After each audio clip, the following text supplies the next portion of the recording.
Saudara, pengembangan sumber daya manusia adalah kunci penting bagi kesuksesan negara. Sektor pendidikan memegang peran penting dalam menciptakan sumber daya manusia yang berkualitas.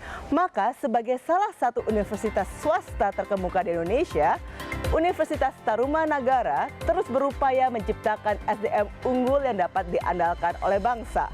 Mari kita bahas pencapaian universitas yang telah berdiri selama 61 tahun dalam menciptakan SDM unggul di Indonesia Business Leadership bersama saya, Patricia Susanto.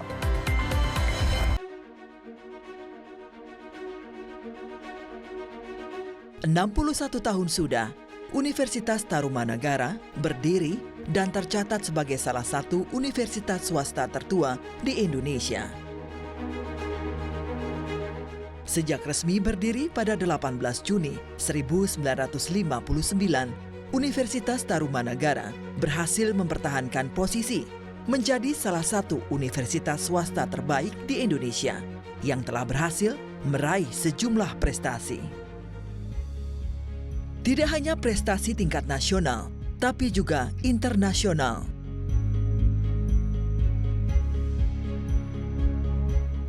Jurusan Ekonomi Perusahaan menjadi awal mula eksistensi Universitas Tarumanagara pada 18 Juni 1959. Kemudian pada tahun 1962, jurusan Teknik Arsitektur menambah jumlah Fakultas Tarumanagara yang kini dikenal menjadi jurusan Teknik Arsitektur swasta tertua di Indonesia.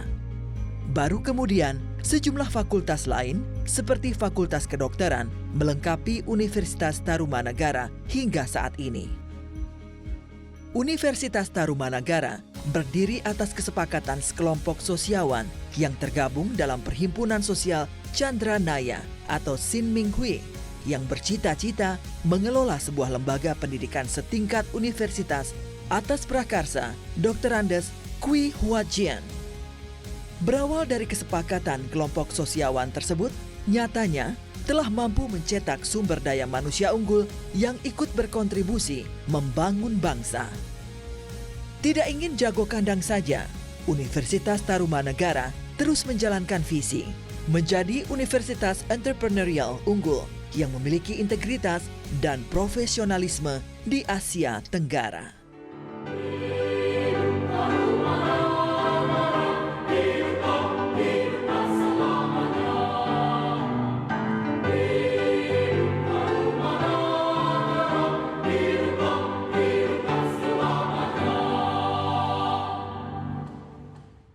Kembali lagi di Indonesia Business Leadership, kita akan membahas tentang komitmen Universitas Tarumanagara memimpin SDM yang berkualitas terus dilakukan.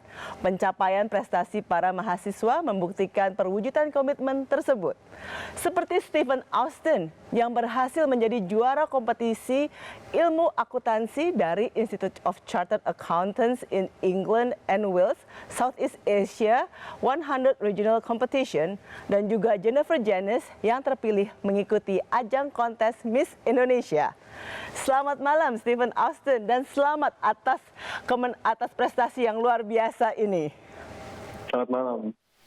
Nah, bisa diceritakan bagaimana Stephen Austin dapat berkembang dan mengikuti kompetisi yang luar biasa ini? Jadi saya berkembangnya itu karena suka baca buku-buku yang bermanfaat, buku-buku bisnis, terus juga ikutin seminar-seminar via online, masterclass online. Dan dari sana tuh saya bisa berkembang, saya bisa belajar dari sana. Nah, kalau tidak salah, Anda kan memenangkan kompetisi lebih dari 2.600 mahasiswa di Asia Tenggara. Nah, bagaimana pengalaman Anda dalam mengikuti ICAEW ini?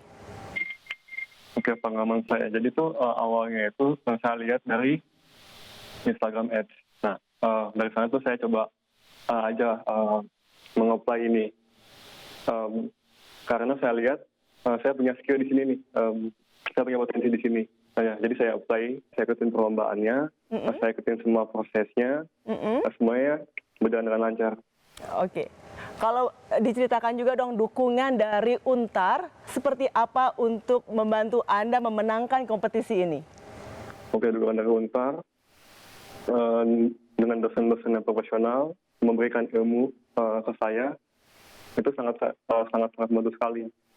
Terus juga dari perpustakaan saya bisa ngambil ilmunya dari sana, dari membaca buku-buku lagi itu dari perpustakaannya. Apakah ada dosen pembimbing yang mengikuti dan mendorong dan melakukan pelatihan-pelatihan dengan Anda? Kalau dosen pembimbing sih saya kerjanya sendiri. Kalau kontribusinya ke kampus bagaimana yang Anda lakukan setelah memenangkan hal ini?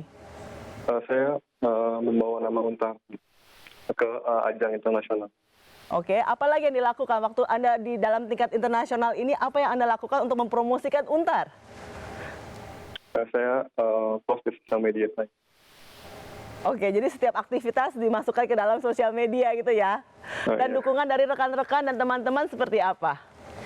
Mau support saya sih, kayak semangat, ayo pasti bisa. Nah itu berikan saya motivasi lebih untuk ingin terus berkembang lagi. Selama Anda di Untar, pengalaman-pengalaman yang menjadi kunci sukses Anda itu seperti apa? Oke, jadi saya terus belajar terus dari dosen-dosen juga.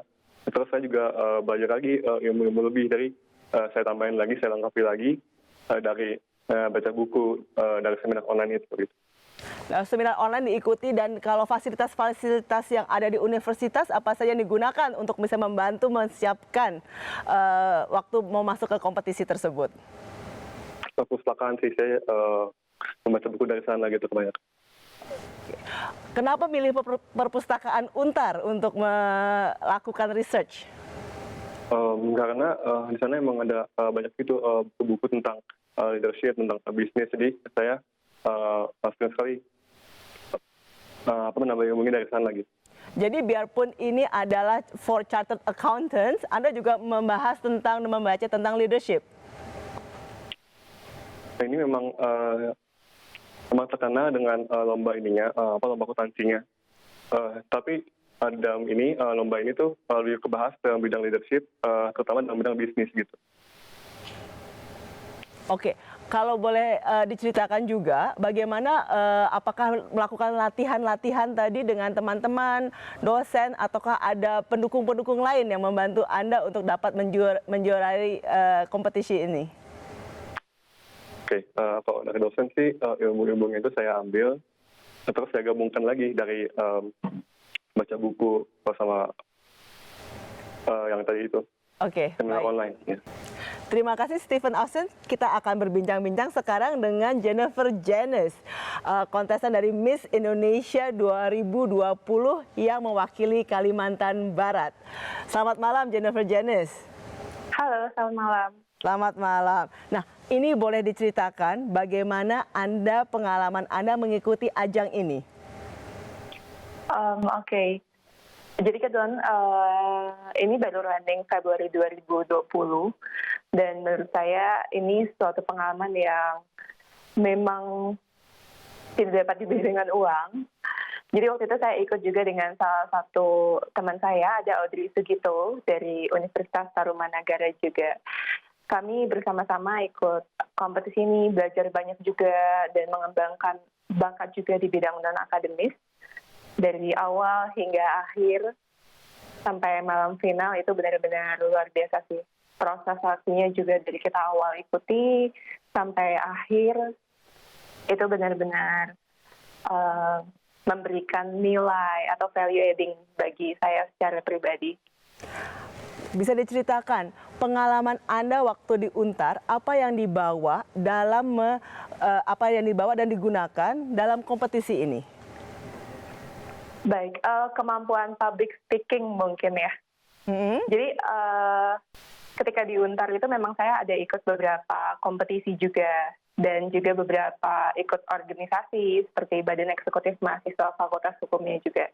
Di sana juga saya belajar banyak, dikembangkan juga untuk skill public speaking-nya juga, untuk leading-nya juga, dan juga ikut kompetisi-kompetisi seperti International Moot Court Competition atau internal debate yang memang mengembangkan public speaking dan rasa kepercayaan diri saya juga untuk bisa tampil di stage, untuk benar-benar ikut dari acara awal sampai akhir final di malam pentasnya itu benar-benar sangat membekali saya sih. Kalau sekarang Anda sebagai alumni dari Fakultas Hukum Untar, apa saja nih yang Anda peroleh selama pendidikan yang bisa diterapkan di dunia kerja? Oh, banyak. Jadi memang skill-nya itu yang dilatih dari saya ketika kuliah di Untar, tidak hanya secara teori juga, tapi secara praktik juga. Skill-skill dari ilmu-ilmu dasar, ilmu-ilmu hukum yang dibekali, kemudian bagaimana nanti ketika di dunia kerja perform, dan bertemu dengan klien.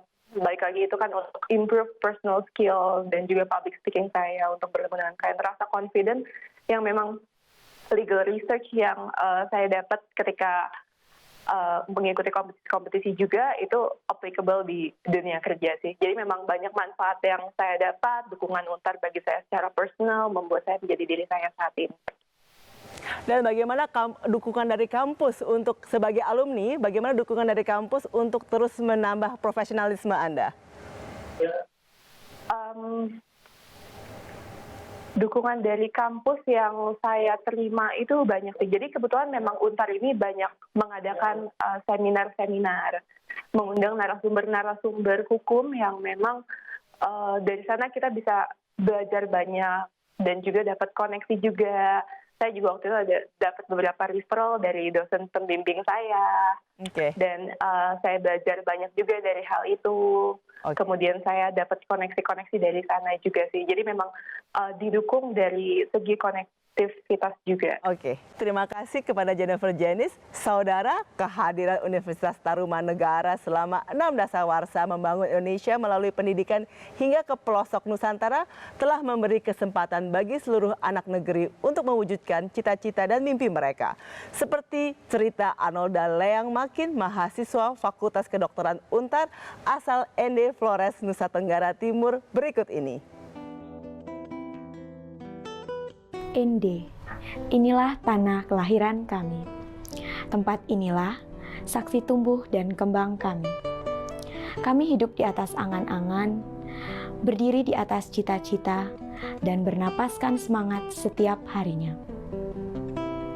Saya Arnolda Lepang Makin, saya lahir dan besar di ND. Saya anak ketiga dari ketiga bersaudara. Orang tua saya bekerja sebagai pegawai negeri sipil dan saya lulusan dari SMAK Syuradikara. Menurut saya, ND itu adalah mahligai, menyatunya gunung, laut, dan pantai. Matahari yang menyinari sepanjang hari dari ufuk timur hingga ke barat. Senyum ramah dan kekeluargaan warga yang tak akan kulupa. Padang ilalang dan rumputan seakan memanggilku pulang, memberiku tekad tuntaskan kuliahku untuk kembali pulang. Berpuluh-puluh tahun yang lalu, Presiden pertama negeri kita pernah diasingkan di ND, Nusa Tenggara Timur. 4 tahun lamanya beliau diasingkan, beliau justru tidak terpuruk. Justru disinilah titik awal lahirnya dasar negara Republik Indonesia. Semangat Insinyur Soekarno untuk memerdekakan bangsa Indonesia dari penjajah dan menyatukan Indonesia dengan nilai-nilai Pancasila. Sejarah yang tak terlupakan ini memberikan Untar semangat juang untuk membantu memajukan pendidikan di Indonesia dan berperan aktif dalam mewujudkan mimpi setiap anak-anak di Indonesia. Aku yakin hanya melalui pendidikan aku dapat menggapai mimpi, meretas keterbatasan, mengejar ketertinggalan, membanggakan orang tua. Melalui pendidikan, saya juga bisa membangun kampung halaman. Ilmu yang saya dapat adalah bekal untuk berbakti bagi negeri. Terima kasih Untar yang telah memberi kesempatan bagi kami anak-anak pelosok negeri untuk menggapai mimpi. Hari ini, aku tuntaskan tugasku sebagai mahasiswa dan siap jadi sarjana. Akan kubangun tanah kelahiranku. Terima kasih Untar, terima kasih dosen-dosenku.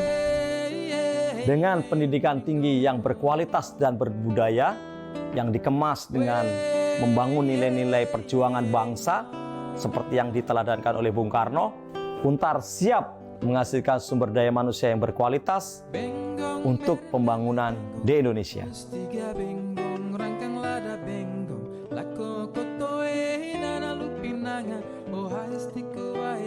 Cita-cita saya kelak menjadi perawat. Cita-cita saya menjadi dokter. Cita-cita saya ingin menjadi pengusaha. Cita-cita saya menjadi presiden. Untar telah 60 tahun mewujudkan mimpi-mimpi orang-orang muda di Indonesia yang merupakan juga mimpi-mimpi para pemimpin bangsa yang telah memerdekakan Indonesia. Sukses untuk kita semua meraih mimpi bersama Untar.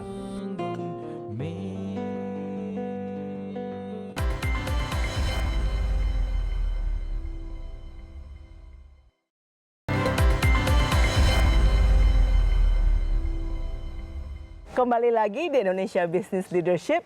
Bersama saya adalah Dr. Silviu Hendrawan. Beliau adalah PIC Lab PCR Universitas Tarumanegara dan juga Dr. Helmi. Beliau adalah dosen Untar serta dokter relawan COVID-19 di Wisma Atlet Kemayoran. Selamat malam, dokter. Selamat malam, Bu. Nah, mungkin bisa diceritakan mengapa Untar merasa perlu memiliki laboratorium PCR BSL level 2 dan juga apa keistimewaannya? Baik. Jadi fasilitas lab BSL 2 ini itu dibangun pada tahun 2011 atas kerjasama 3 pihak, yakni Yayasan Tarumanegara, Bermed dari Swiss, dan juga Rumah Sakit Gading-Pluit. Nah, tujuannya adalah untuk penelitian di bidang sel culture dan rekayasa jaringan. Jadi 10 tahun lalu itu memang belum banyak yang bisa memiliki lab BSL 2 ini. Jadi ini merupakan komitmen Untar lah untuk menjalankan Tridharma perguruan tinggi, yakni pendidikan, penelitian, dan pengabdian masyarakat. Sehingga Fakultas Kedokteran khususnya tidak hanya komit untuk mendidik tenaga dokter yang berkualitas, namun juga kita mau mengembangkan penelitian yang hasilnya dapat dimanfaatkan oleh masyarakat. Jadi untuk kemanusiaan begitu. Oke. Rencana Untar ke depannya untuk pengembangan laboratorium PCR ini seperti apa, Dok? Ya, jadi kita harap PCR ini dapat dipakai, dikembangkan untuk juga membantu mengatasi masa pandemi ini. Kita tahu bahwa sekarang ini diperlukan deteksi dini yang cepat, akurat, dan masif, massal, supaya kita dapat membatasi penyebaran dari virus ini. Nah, pemerintah sendiri sudah mencanangkan ada tes PCR ini 10.000 per hari. Nah, tentu saja itu perlu mengoperasikan, menggalakkan lebih banyak lab yang berfungsi. Ya, bahkan lab riset di perguruan tinggi pun diberikan kesempatan asal kita dapat memenuhi syarat. Jadi saat ini kami fungsikan lab BSL 2 kami untuk menjadi lab PCR bagi pemeriksaan COVID ini. Nah, ini memang kita harus bekerja sama juga dengan Dinas Kesehatan, dapat menerima sampel dari mereka. Bahkan kita juga menjalin kerjasama dengan rumah sakit sekitar, misalnya Rumah Sakit Ciputra, Rumah Sakit Royal Taruma, sehingga kita dapat menerima sampel dari pasien di sana, begitu. Nah, kita berusaha untuk memberikan pelayanan yang baik. Bukan hanya hasil yang valid, tapi juga kita upayakan pelaporan hasil positif negatif itu yang lebih cepat, bahkan dengan harga yang lebih terjangkau. Jadi ini memang suatu bukti nyata yang konkret atas tagline kita itu Untar untuk Indonesia. Begitu, Mbak.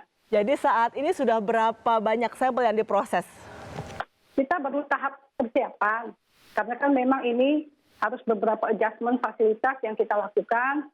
Kita harus bisa memastikan biosecurity, biosafety untuk lab ini.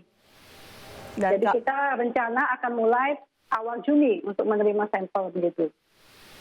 Baik, terima kasih. Kita akan sekarang bergeser ke Dr. Helmi. Selamat malam, Dr. Helmi. Apa kabarnya? Selamat malam Bu Patricia, kabar baik. Ibu gimana kabarnya? Baik. Baik, nah Dokter Helmi ini kan salah satu relawan di Wisma Atlet Kemayoran.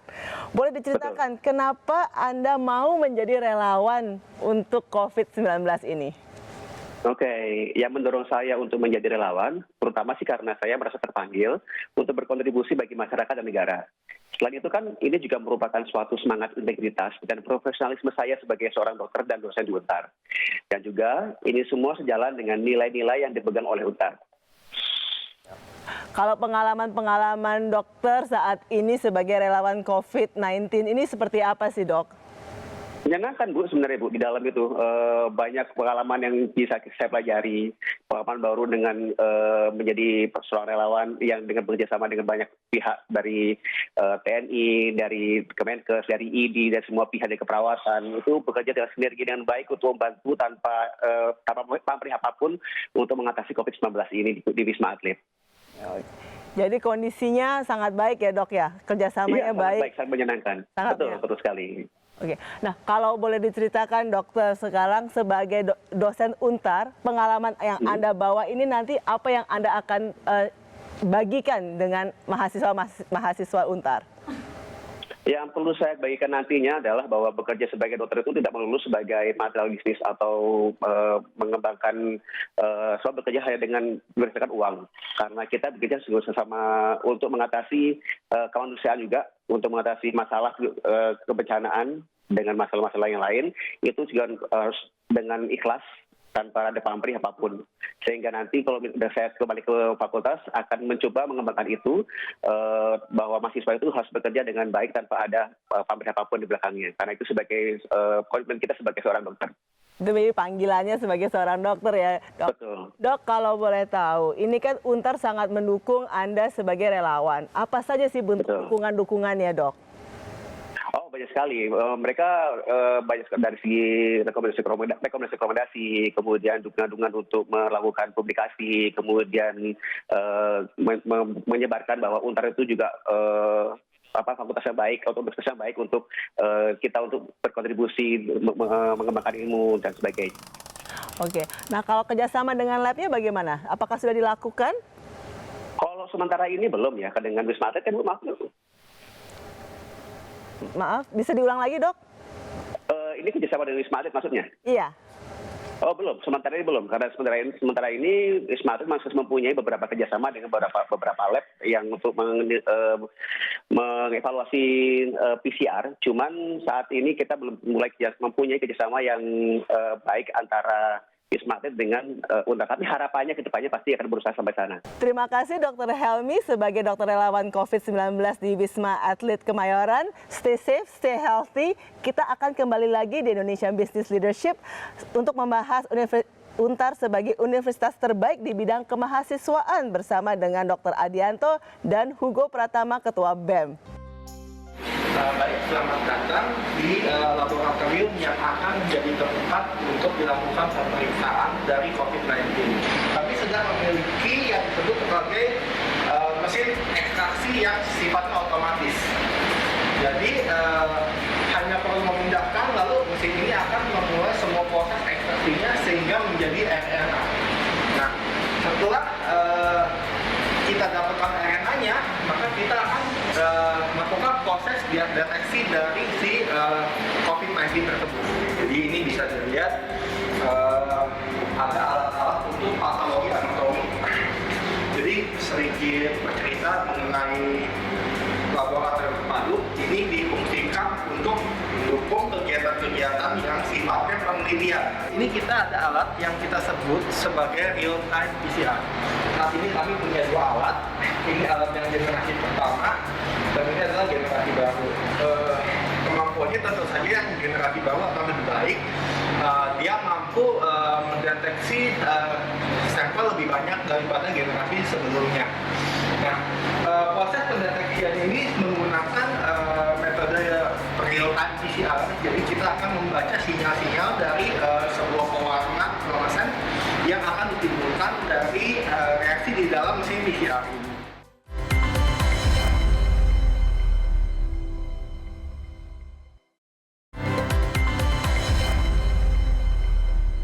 Kembali lagi di Indonesian Business Leadership bersama saya adalah Dr. Adianto, Ketua Lembaga Kemahasiswaan dan Alumni Untar, serta Hugo Pratama, Ketua BEM Universitas Tarumanegara. Kita ke Pak Adianto dulu ya Pak. Selamat malam Pak Adianto. Selamat malam Ibu Persija. Dan congratulations Bapak sudah memenangkan sebagai universitas terbaik dalam bidang kemahasiswaan. Bisa diceritakan Pak, prestasi Untar dalam bidang kemahasiswaan itu seperti apa saja? Ya, kami meraih prestasi kemahasiswaan ini untuk perguruan tinggi swasta adalah ranking 1, kemudian untuk ranking nasional itu adalah ranking 14. Kami bisa meraih nomor 1 untuk kegiatan kemahasiswaan perguruan tinggi swasta karena dukungan penuh dari universitas dan yayasan untuk meraih prestasi ini. Ini dukungan penuh inilah yang luar biasa yang kami peroleh selama kami mengelola kegiatan kemahasiswaan di Universitas Tarumanegara. Kemudian selain itu, kami sampaikan bahwa kami mempunyai mahasiswa yang memang dasarnya memang sudah hebat. Ya. Mahasiswa kami hebat, mempunyai kemampuan mempunyai ketekunan yang luar biasa dalam mengikuti lomba, baik lomba yang disajikan oleh Belmawa maupun lomba yang tidak dengan Belmawa. Kemudian selain itu kami juga aktif mengikuti kegiatan non lomba, misalnya adalah pertukaran mahasiswa, baik di dalam negeri maupun di luar negeri. Kemudian kami mengikuti mengikuti kegiatan kreatif mahasiswa, kewirausahaan mahasiswa. Ini kami sangat aktif mengikuti lomba karena Universitas Tarumanegara dengan dukungan Bapak Rektor dan juga dari yayasan itu menyediakan suatu bakat minat yang menampung keinginan mahasiswa. Sehingga kami mempunyai 28 UKM mahasiswa. 28 seperti paduan suara, kemudian Taruma English Club, kemudian volley, jiu-jitsu, kemudian PAUD, ya, kemudian juga termasuk kegiatan UKM keagamaan. Itu kami lengkap sesuai dengan bakat dan minat dari mahasiswa Universitas Tarumanegara. Demikian kami sampaikan itu. Jadi memang sangat beragam sekali ya Pak ya. Iya. Kalau menurut Anda sendiri yang tadi kan dikatakan memang mahasiswanya memang dasarnya sudah hebat.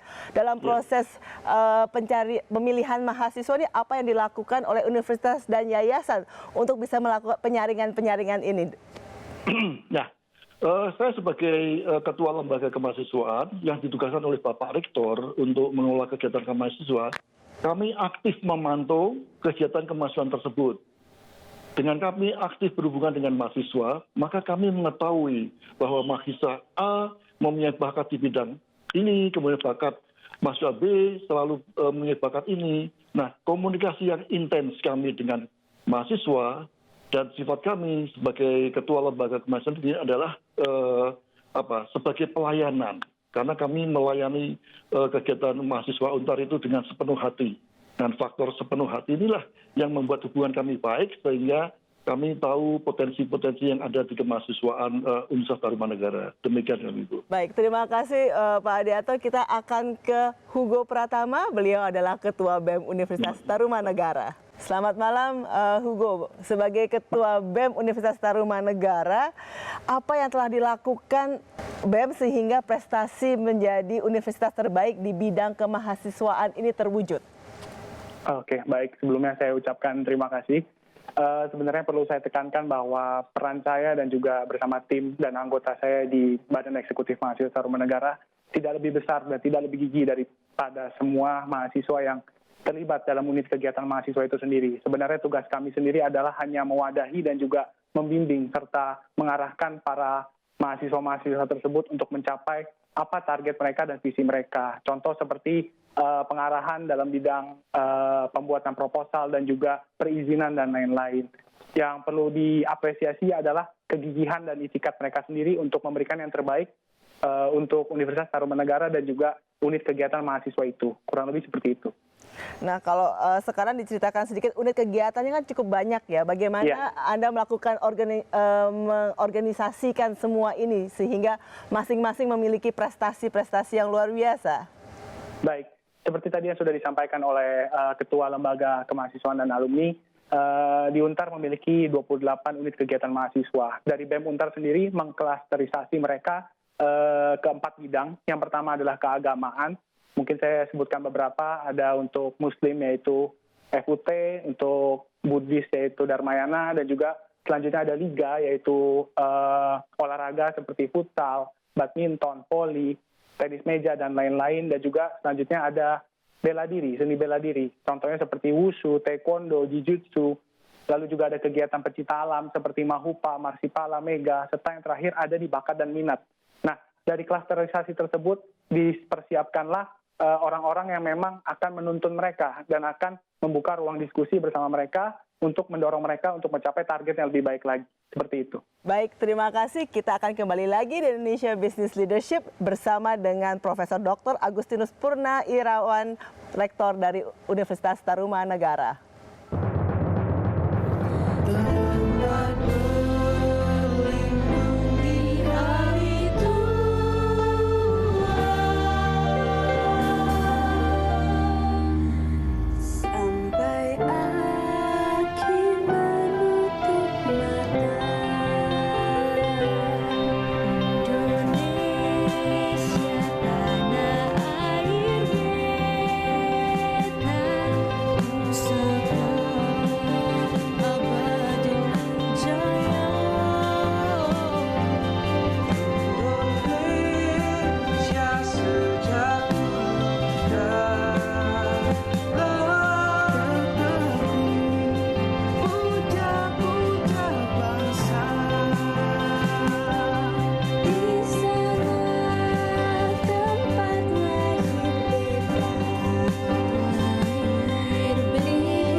Setiap zaman terus bergulir. Universitas Tarumanegara telah mempersiapkan saya dan kawan-kawan waktu itu menjadi SDM yang inovatif dan adaptif. Seperti saat sekarang kita dihadapkan dengan pandemi COVID-19. Tapi Tarumanegara telah mempersiapkan kami untuk bisa beradaptasi dan menyesuaikan diri, memenangkan pertarungan di setiap zaman. Karena itu jangan pernah ragu bahwa Tarumanegara adalah salah satu kampus terbaik di Indonesia yang sanggup untuk menggembleng SDM yang dipersiapkan untuk kemajuan di daerah maupun Indonesia. Saya mewakili Kabupaten Mahkamulu sebagai daerah otonomi baru yang telah mandiri. Kami berterima kasih kepada Universitas Tarumanegara karena turut membantu dalam meningkatkan kualitas sumber daya manusia. Ini adalah bentuk nyata peran lembaga pendidikan tinggi seperti Universitas Tarumanagara dalam turut aktif membangun daerah. Terima kasih Untar untuk Indonesia. Kembali lagi di Indonesia Business Leadership bersama saya Profesor Dr. Insinyur Agustinus Purna Irawan, Rektor Universitas Tarumanegara. Selamat malam, Prof. Selamat malam, Bu Patricia. Nah, Prof, ini kan Untar untuk Indonesia tajuknya. Bagaimana sih menyelaraskan program bela negara dengan karakter Untarian? Oh ya, Untar sejak didirikan 60 tahun yang lalu memang sudah mempunyai nilai-nilai yang dianut, yaitu integritas, profesionalisme, dan entrepreneurship. Dan saya kira nilai-nilai ini adalah nilai-nilai sangat relevan dengan bela negara ya. Jadi kita betul-betul ingin mempersembahkan Untar untuk Indonesia. Dan saya kira di semua kegiatan Untar lah, kita semua mengacu pada kegiatan bela negara, baik itu pembelajaran, penelitian, riset, publikasi, pengabdian pada masyarakat, semua ditujukan kepada masyarakat, gitu ya. Dan saya terinspirasi juga ada satu buku yang kemarin dibuat oleh Prof. Abi Susanto, Manajemen Bela Negara. Saya kira ini juga bisa menjadi satu referensi pembelajaran bela negara di Universitas Negara dan juga di berbagai perguruan tinggi yang lain ya. Oke, baik. Terima kasih, Prof. Mari sebelum kita berdiskusi lanjut, kita mendengarkan pengantar dari penerbit buku ini ya, dari Bapak Tri Agung Kristanto. Profesor Dr. Abi Susanto adalah sebuah nama baik. Nama baik yang sejalan dengan apa yang dikembangkan oleh Kompas, khususnya penerbit buku Kompas, tentang watak baik. Nama baik dan watak baik itu erat kaitannya dengan kecintaan pada negeri ini, kecintaan pada tanah air, dan pengembangan bela negara. Karena itu sebuah kebanggaan dan sebuah kegembiraan ketika Kompas, penerbit buku Kompas, dipercaya untuk menerbitkan buku Profesor Dr. Abi Susanto, Manajemen Bela Negara. Buku Manajemen Bela Negara ini tidak hanya bicara tentang bela negara dari sisi fisik, tetapi lebih lengkap lagi, lebih komprehensif lagi. Dan buku ini juga mendapatkan endorsement dari Pak Doni Munardo, yang tokoh yang sekarang sedang bergulat dalam soal penanganan COVID-19, juga sejumlah tokoh antara lain mantan Menteri Pertanian Anton Apriantono. Baik, Prof, bagaimana Untar ini menyiapkan diri untuk menghadapi persaingan global dan dapat berbicara di tingkat internasional? Ya, Untar sekarang memang memasuki era internasionalisasi. Mengapa? Sejak Untar mendapatkan akreditasi inklusivi A, tentu kami harus meningkatkan kualitas pengelolaan dan pembelajaran di Untar. Dan salah satunya adalah masuk ke internasionalisasi. Nah, bagaimana Untar melaksanakan program internasionalisasi? Sejak saya jadi rektor pertama kali, saya langsung membuat yang namanya kantor kerjasama internasional untuk bisa melaksanakan program-program kerjasama internasional. Apa saja yang dilakukan? Tentu kami membuat kolaborasi internasional. Sekarang ini kami juga terdaftar sebagai anggota EU+, yaitu kolaborasi antar beberapa negara, yaitu antara lain Jepang, Korea Selatan, Taiwan, kemudian Malaysia, China, kemudian Indonesia. Dan kami berkolaborasi untuk bisa meningkatkan kolaborasi internasional. Di samping hal itu, kami juga memandukan kegiatan kemahasiswaan dan kurikulum dengan kegiatan-kegiatan internasional, seperti kegiatan pertukaran mahasiswa, pertukaran dosen, dan mereka juga datang ke Untar. Untar juga mengirim ke beberapa negara, hingga ini terjadi kegiatan inbound maupun outbound.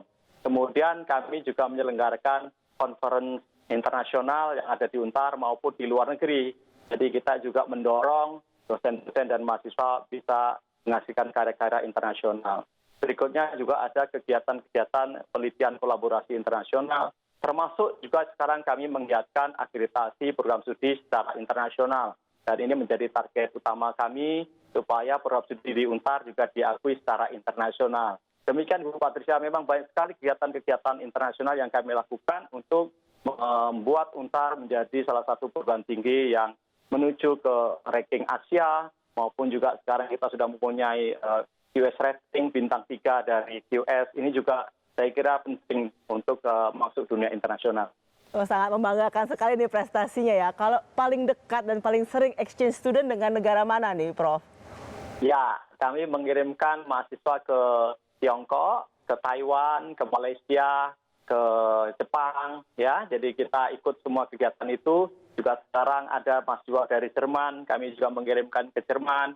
Kemudian kita sedang bernegosiasi untuk beberapa perguruan tinggi yang ada di Australia, kemudian juga di beberapa di negara-negara lain yang sedang membangun kolaborasi dengan UNTAR.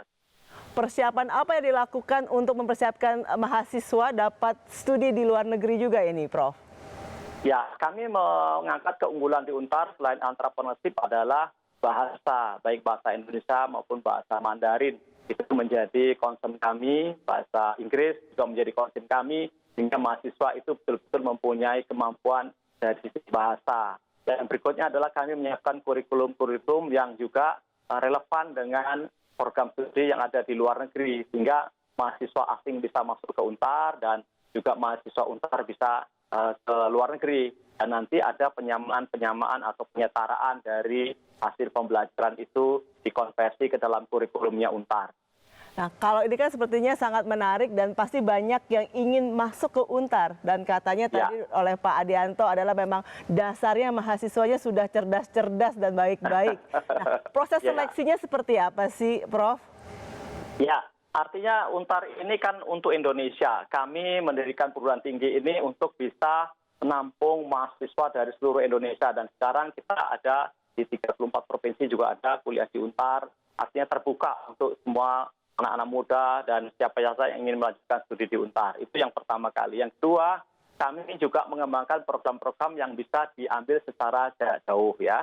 Dan sekarang ini kami sedang menggodok untuk S2 dan S3 adalah perkuliahan secara by research. Jadi kalau by research mereka bisa mengembangkan riset-riset potensi daerah, mereka mungkin tidak harus ke UNTAR, mereka bisa lakukan riset di tempat masing-masing. Dan ini juga membuka peluang banyak mahasiswa yang akan masuk ke UNTAR. Dan berikutnya untuk mengembangkan portal yang memudahkan mahasiswa ikut seleksi, kemudian mendaftar di UNTAR, kami mengembangkan satu portal yang namanya Go UNTAR. Nah, Go UNTAR ini adalah satu portal di mana mahasiswa bisa mengikuti seleksi secara real time online, kemudian hasilnya bisa langsung dilihat, kemudian biaya-biaya yang juga diperlukan untuk proses pembelajaran bisa langsung dilihat di dalam pengumuman itu. Selain itu kami juga berusaha untuk memberikan beasiswa, khususnya untuk uang masuk atau SPP, kami bisa memberikan beasiswa sampai 100% di mahasiswa-mahasiswa yang berprestasi. Dan kalau sudah kuliah di UNTAR juga kita bisa memberikan beasiswa untuk mahasiswa berprestasi yang aktif di kegiatan kemahasiswaan maupun yang kurang mampu. Nah, kira-kira seperti itu, Bu Patricia. Baik, terima kasih sekali Profesor Dr. Insinyur Agustinus Purna Irawan dan selamat kepada UNTAR. Sekarang kita akan masuk ke Zen Moment bersama dengan Profesor Dr. Abe Susanto, Chairman of the Jakarta Consulting Group dan Guru Besar UPN Veteran Jakarta. Saudaraku, Nabi Konfusius berpendapat, untuk masa depan yang lebih baik, setiap orang berhak dan harus memperoleh pendidikan. Serta sangatlah penting bagi para penguasa untuk mendengarkan usulan dan ide-ide orang yang berpendidikan.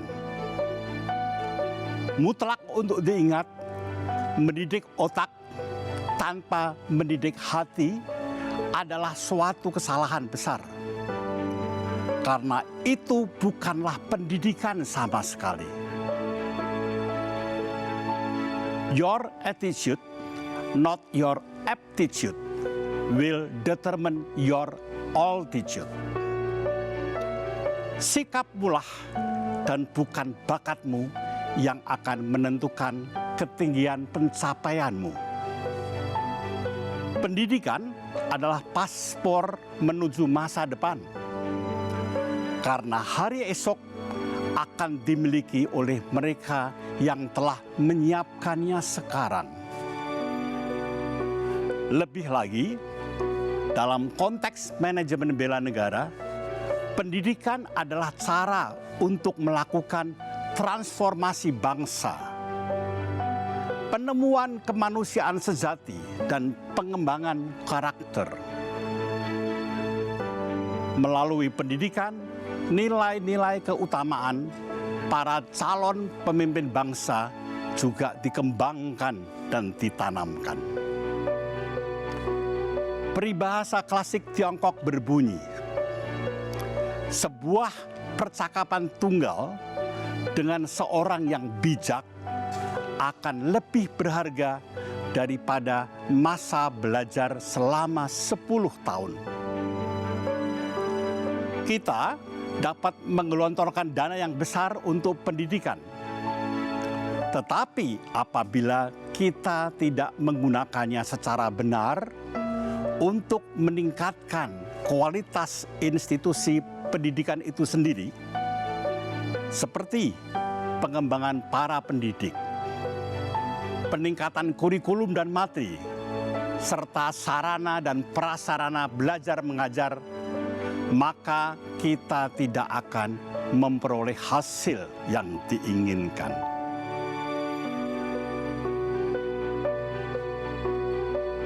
Kita baru menyaksikan bagaimana sebuah institusi, dalam hal ini Universitas Tarumanegara, dikelola secara profesional, bukan sebagai suatu institusi bisnis semata, melainkan sebagai institusi edukasi modern. Tentunya dengan tetap memperhatikan aspek pengelolaan manajemen dan terutama keuangan yang benar demi menjaga kualitas yang tinggi dan keberlangsungan. Saudaraku, tersenyumlah, maka dunia akan tersenyum bahagia bersamamu. Selamat Hari Raya Idul Fitri, mohon maaf lahir dan batin. Salam damai dari saya, AB Susanto.